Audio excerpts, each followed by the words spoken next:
warahmatullahi wabarakatuh. Hari ini kita lanjutkan pembelajaran lagi ya. Nah, sebelumnya kita sudah belajar tentang rangkaian listrik paralel.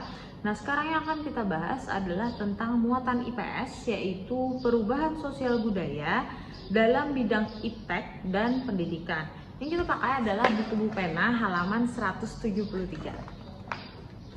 Nah, di sini kita akan membahas tentang perubahan sosial budaya dalam bidang ilmu pengetahuan, teknologi, dan juga pendidikan.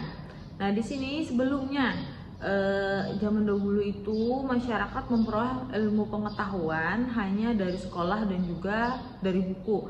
Jadi yang namanya ilmu pengetahuan, pembelajaran dan segala halnya itu hanya didapatkan melalui sekolah dan juga hanya didapatkan melalui membaca buku.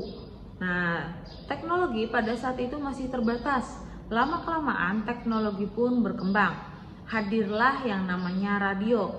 Masyarakat pun memperoleh informasi dan pengetahuan dari radio. Berbagai informasi didengar dari radio atau disampaikan secara lisan. Nah, jadi setelah adanya pengetahuan itu kan hanya pertamanya itu dapatnya tadi dari sekolah dan juga buku. Lalu dengan adanya perkembangan zaman, lalu ada muncul yang namanya radio. Nah, dari radio itu juga masyarakat bisa mendapatkan informasi, baik itu informasi tentang segala hal yang ada di sekitaran lingkungannya, lalu juga tentang ilmu pengetahuan.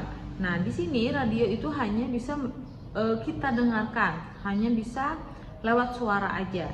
Nah, di sini radio itu disampaikan dengan cara lisan. Nah, itu awalnya radio.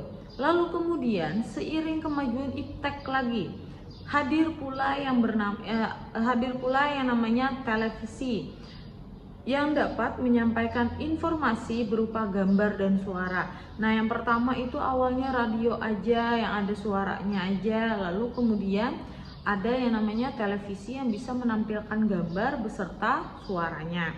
Melalui televisi, masyarakat memperoleh informasi lebih lengkap. Misalnya, informasi tentang kemajuan pembangunan di Indonesia. Tayangan berita di televisi menginformasikan kemajuan pembangunan yang dapat dilihat. Contoh nyatanya seperti pembangunan jalan, waduk, sekolah, dan juga rumah sakit. Jadi setelah adanya televisi ini, informasi yang didapatkan oleh masyarakat itu lebih mudah dan juga lebih lengkap karena ada yang namanya gambarnya dan juga ada yang namanya suaranya. Jadi ada gambar, ada suara, jadi informasi itu bisa dijelaskan melalui gambar yang dijelaskan langsung dengan suara. Beda sama radio kan hanya sebatas suara aja. Jadi di sini informasi yang didapatkan lewat televisi itu bisa informasinya baik itu informasi misalkan tentang bencana alam. Jadi kan misalkan kalau untuk tanah longsor misalkan, lalu ada gambarnya, gambar atau video tentang tanah longsor itu bagaimana, lalu dijelaskan melalui suara seperti itu. Selain informasi dan berita, banyak acara kebudayaan ditayangkan di televisi. Hal itu membuat masyarakat lebih mengenal keragaman budaya Indonesia. Masyarakat juga memperoleh informasi dari acara talk show yang membahas berbagai informasi penting. Nah, kini masyarakat memperoleh lebih banyak informasi dan ilmu pengetahuan. Kehadiran televisi membawa perubahan sosial budaya di masyarakat. Jadi di televisi itu tidak hanya sebatas tentang berita atau informasi-informasi sekitaran lingkungannya atau informasi terkininya, tetapi juga sering menampilkan kebudayaan-kebudayaan yang ada di daerah di Indonesia. Nah, dari situ masyarakat bisa belajar kebudayaan di setiap daerah. Misalkan kebudayaan atau cara hidupnya suatu suku, nah itu bisa disampaikan atau ditampilkan di televisi. Dari situ kita bisa belajar tentang kebudayaan daerah lain. Nah, makanya tadi disebutkan di sini kalau kehadiran televisi itu membawa perubahan sosial budaya di masyarakat. Namun demikian, tayangan televisi harus disikapi secara bijaksana.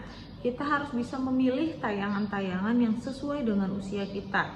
Jadi yang namanya televisi itu kita harus bisa membijaksanai untuk menontonnya. Misalkan di usia kalian yang anak-anak SD itu lebih baiknya menonton acara-acara televisi yang sesuai dengan usia kalian, bukan malah menonton sinetron-sinetron misalkan. Nah, jadi disesuaikan dengan usia kalian. Selain itu, waktu menonton televisi harus kita perhatikan agar tidak mengganggu waktu belajar kita. Jadi tidak seharian untuk menonton televisi aja, tapi kita juga mempunyai pembagian waktu antara menonton televisi, baik itu televisi tentang informasi, berita ataupun hiburan, dengan waktu belajar kita, seperti itu. Nah, mungkin itu saja penjelasan tentang perubahan sosial budaya dalam bidang iptek dan pendidikan. Semoga dapat dipahami ya untuk pembelajaran hari ini. Saya akhiri dulu. Assalamualaikum.